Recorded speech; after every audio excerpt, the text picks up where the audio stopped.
मेरा नाम डॉक्टर मुख्तार है और मेरा जो पेशा है वो basically Ayurvedic medicine and surgery है। तो आज का जो मेरा टॉपिक है वो बेसिकली मेल पुरुष या जो मर्द व्यक्ति विशेष है उसके रिलेटेड है। ये इस प्रॉब्लम का एलोपैथ के हिसाब से जो नाम है वो बेसिकली इरेक्टाइल डिस्फंक्शन है। तो पहले तो इसको समझेंगे कि ये इरेक्टाइल डिस्फंक्शन क्या है और फिर इसको मैं थोड़ा सा जो हमारा आयुर्वेद का जो प्रॉस्पेक्ट है उसको भी समझने की जरूरत है। सबसे पहले देखिए, इरेक्टाइल डिस्फंक्शन का मतलब होता है, इरेक्शन का मतलब है, इरेक्टाइल डिस्फंक्शन का मतलब हो गया जो इरेक्शन है वहां पिनाइल टिश्यू की या लिंग की वो कम होना या नहीं होना। तो इरेक्टाइल डिस्फंक्शन जो बुनियादी प्रॉब्लम है इसको कैसे समझे।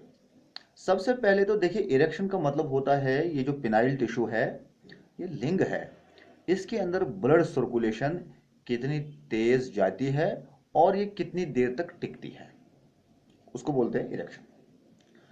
अब अगर इसमें कोई बाधा आती है, सपोज ब्लड सर्कुलेशन हुई, कम हुई, जल्दी जल्दी इसमें थोड़ा सॉफ्टनिंग आ गई, या जो है कुछ और परेशानी की वजह से, जैसे तनाव युक्त जो लाइफ है या जो दो पार्टनर है इनके बीच में अनबन है, तो वो भी इसका एक जो है उसकी वजह से भी ये देखा जाता है। यानी इसमें क्योंकि ये बेसिकली जो गश ब्लड यहाँ जाता है इसके ऊपर माइंड का, साथ में आपके जो इमोशंस है, हार्ट का जो इमोशनल ऑर्गन है बेसिकली हार्ट, इसका रिलेशन है, आपके हार्मोनल चेंज है, इन सब का मिला जुला एक ये कॉम्प्लेक्स फिनोमिनन है। अब प्रेजेंट परिस्थिति में ये आम हो चुका है। क्या रीजन है इसके पीछे, उस पर भी हम बात करेंगे। देखिए, आयुर्वेद में इसके लिए क्या रहस्य है उसको भी समझने की जरूरत है।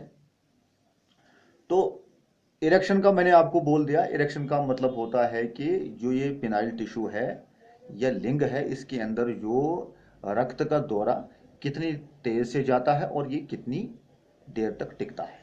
नॉर्मल संभोग का जो या हम कह सकते हैं कि जो इजुकुलेशन का टाइम है वो मूलतः लगभग 5 से 5.5 मिनट तक एलोपैथ के हिसाब से है। अब ये जो दिक्कत है इसको मतलब कैसे करेक्ट किया जाए, क्या हम इसमें कुछ पेटेंट दवाइयों से इसमें फायदा दें या हम जो एलोपैथ का कंसेप्ट है उससे ठीक करें। तो आपको पता है कि चाहे आप पेटेंट खाइए चाहे आप एलोपैथ का कोई भी एफ्रोडाइसिक मटेरियल लेते हैं, मैं समझता हूं कि अवस्थिक आराम तो इससे मिलता है, पर जो आपकी ये लाइफ, सेक्सुअल लाइफ है, इसको आगे कैसे प्रिजर्व किया जाए, ये कैसे बेहतर बने, इसमें आपका जो टाइम फैक्टर है उसको कैसे बढ़ाया जाए, या अगर ये जो लिंग है सपोज इसमें किसी प्रकार का जो इसकी जो मांसपेशियां हैं सपोज ये कमज़ोर हो गई है, बड़े जो है कुछ इसके बड़े काजेज वगैरह रहते हैं, सपोज एक्सेसिव हैंड प्रैक्टिस हो गया, या कुछ नशेड़ी चीज़ों का यूज़ करने से, या सपोज आपके अपने हिसाब से जो आपका खान पान है वो भी थोड़ा सा ज़्यादातर जो है स्पाइसी ज़्यादा खा लिया। यानी इस पे ऊपर हमें देखना पड़ा क्योंकि एक कॉम्प्लेक्स फिनोमिनन है, इसमें एक चीज़ का महत्व नहीं है। तो अब क्योंकि आयुर्वेद के हिसाब से हमें समझना है इस चीज़ को कि इसको कैसे इंप्रूव किया जाए। देखिए, आयुर्वेद जो है इसकी बेसिकली 8 ब्रांचेस मानी गई है। तो स्ट्रेटजिकली जो इसकी ब्रांच एक है उसका नाम है वाजीकरण। वाजीकरण रसायन और वाजीकरण जो एंड के पार्ट आते हैं, तो वाजीकारक जो उपाय है, वाजीकरण का मतलब होता है घोड़े जैसी शक्ति। वाजी का मतलब होता है घोड़ा और करण का मतलब होता है जो हमारे यहाँ पे जो एफ्रोडाइसिक चिकित्सा जिसको हम कह सकते हैं, या एफ्रोडाइसिक जो ट्रीटमेंट है। अब अगर इसमें सपोज इस लिंग के अंदर इसका टिश्यू कमज़ोर हुआ है या यहाँ पे ब्लड सर्कुलेशन है ये हैम्पर हो रही है, या बंदे की जो मानसिकता है वो बहुत ज़्यादा कमज़ोर है, उसके अंदर डर है, भयभीत है, बहुत सारे ऐसे मुद्दे होते हैं। और ये क्रिटिकल जो है प्रॉब्लम किसी टाइम पे किसी के लिए किसी समय पे बन जाती है।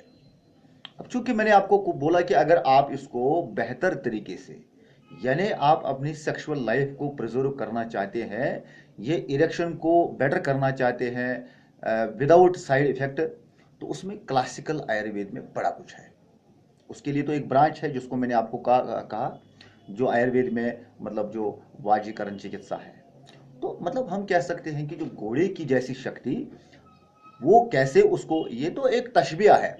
मतलब हम कह सकते हैं कि कुछ ऐसे दुर्लभ जड़ियां है आयुर्वेद में, अगर उनको प्योर फॉर्म में यूज किया जाए, साथ में पेशेंट का जो स्टेटस है उसको ध्यान में रखते हुए, या उसके जो अपने और एलिमेंट्स है उनको ध्यान में रखते हुए, अगर प्रॉपर क्लासिकल आयुर्वेद का यूज किया जाता है तो इसमें बड़े अच्छे रिजल्ट हैं।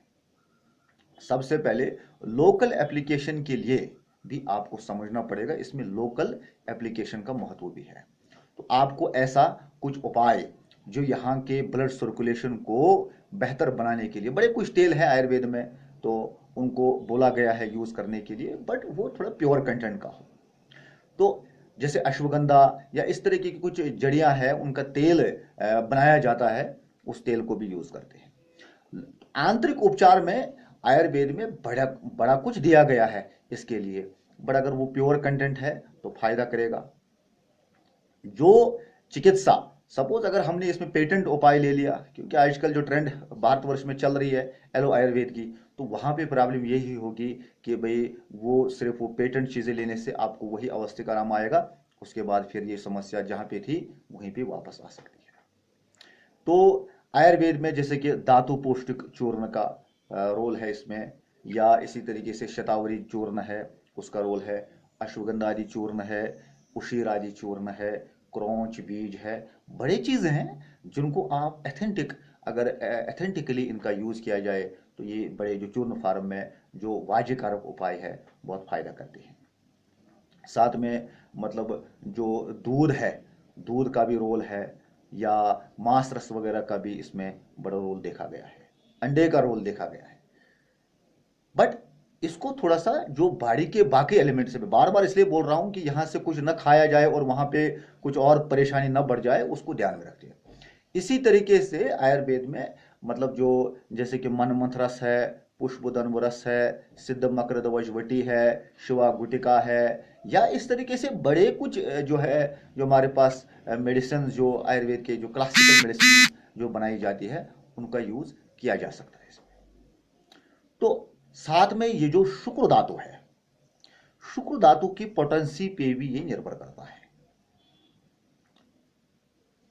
आयुर्वेद में जो ये शुक्र धातु है, सीमेन है, इसके बारे में लिखा गया है सफिटिक आबम द्रवम मधुरम मधुगंधी च शुक्र मिछंती के चेतु तेल शोधर निबंध था।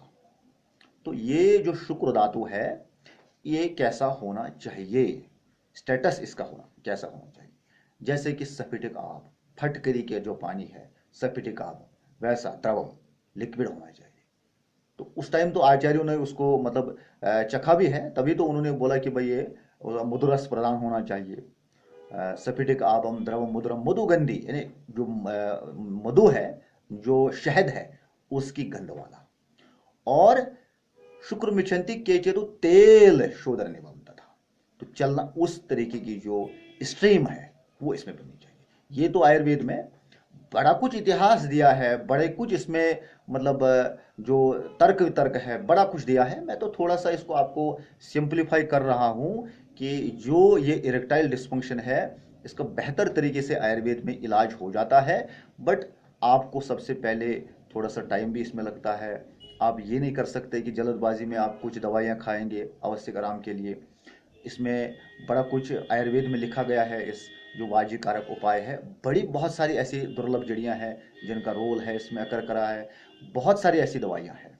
अब मैं इसको इसीलिए सिंप्लीफाई कर रहा हूँ कि हम स्टार्टिंग में मतलब आपकी जो फिजिकल हिस्ट्री है, आपके जो साइकोलॉजिकल चेंजेस है उनको ध्यान में रखते हुए, या बॉडी का जो ब्लड प्रेशर है, शुगर है, थायराइड है, जो बाकी चीज़ें हैं, इनको ध्यान में रखते हुए इसमें वाज्यकारक उपाय की आवश्यकता रहती है।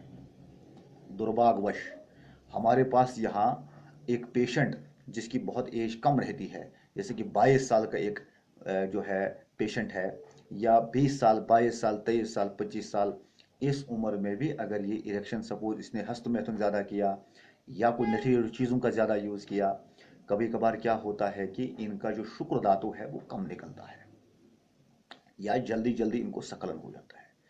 तो ये जोला छापों के चक्कर में रहते हैं। वहां पे भी इनको ऐसी जड़ियां दिया जाता है या इस तरीके की जो मेडिसिन है, जो मतलब थोड़ा सा जिनकी पोटेंसी बहुत ज़्यादा रहती है, तो उनका पेट की जो परेशानी है या मूत्रवाह संस्थान के ऊपर इसका बहुत प्रभाव रहता है। वो पेशेंट कभी कभार तो इस तरीके के सिम्टम्स भी, मतलब क्योंकि पेट को देखा नहीं जोला छाप ने, तो उसने इनको कुछ गर्म दवाइयां दी, उनके पेशाब में प्रोटीन तक आने लगता है। तो सावधान पूर्वक आप अगर इस चिकित्सा का प्रॉपर तरीके से, ये स्ट्रेटेजिकली एज के हिसाब से भी देखना पड़ेगा कि भाई कहाँ पे हमें इसकी ज़रूरत है, कौन सी दवाई कहाँ पे देनी है, उस हिसाब से चलना पड़ेगा। तो आयुर्वेद में जो वाजीकारक उपाय है उसके बारे में बड़ा कुछ दिया है। तो बड़ी मेडिसिन है। आप किसी भी जो प्रॉपर आयुर्वेद को जानने वाला वैद्य है, डॉक्टर है, जिसने इसमें महारत की है, जिसने थीसिस दी है, उनके अधीन आप चलिए, इसका बहुत बढ़िया तरीके से इलाज हो जाता है। किसी को कोई भी परेशानी इस तरीके की या कोई भी हेल्थ रिलेटेड इशू है, वो हमें भी संपर्क कर सकता है। हम भी कोशिश करेंगे, अगर ऊपर वाले ने चाहा, उसका मुद्दा बिल्कुल सही तरीके से ठीक करने का जो प्रयास है वो हमारी तरफ से 100% होगा। होप आज मैंने जो ये मतलब इरेक्टाइल डिस्फंक्शन के बारे में कुछ कुछ छोटी मोटी कुछ बातें हैं, इनके बारे में आपको आगाह किया, तो ये आप थोड़ा समझ लें। आगे जब हमें और भी टाइम आएगा तो थोड़ा इस तरीके की जो विकृतियां हैं उनको हम थोड़ा सा और बेहतर तरीके से आप लोगों को समझाने की कोशिश करेंगे। Thank you.